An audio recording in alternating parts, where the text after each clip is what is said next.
بسم الله الرحمن الرحيم. الله وبركاته. نحمده ونصلي على رسوله الكريم.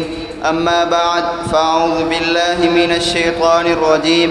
بسم الله الرحمن الرحيم.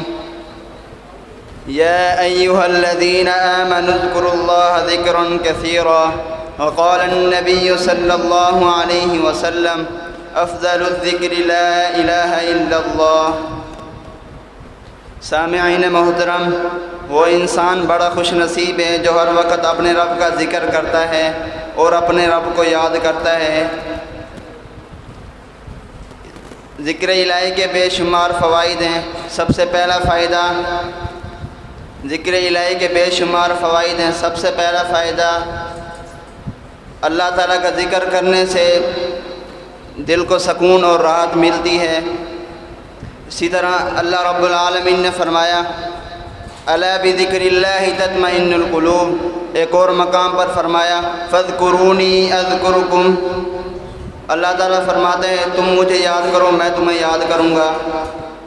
اسی طرح ایک اور مقام پر فرمایا فاذکرونی والذاکرین اللہ کثیرا والذاکرات اعد اللہ لہم مغفرۃ واجرا عظیما. اللہ تعالیٰ کا ذکر کرنے والے مرد ہوں یا عورتیں ہوں، اللہ تعالیٰ نے ان کے لیے اجر عظیم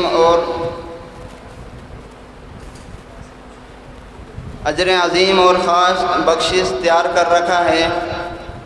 اسی طرح سب سے افضل اور بہترین ذکر کیا ہے؟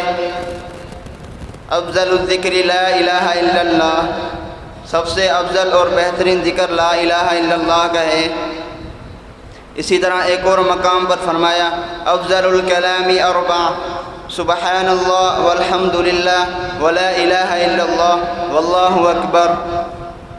اللہ رب العالمین سے دعا ہے جو کچھ سنایا اس پر عمل کرنے کی توفیق عطا فرمائے. آمین. وآخر دعوانا ان الحمد للہ رب العالمین.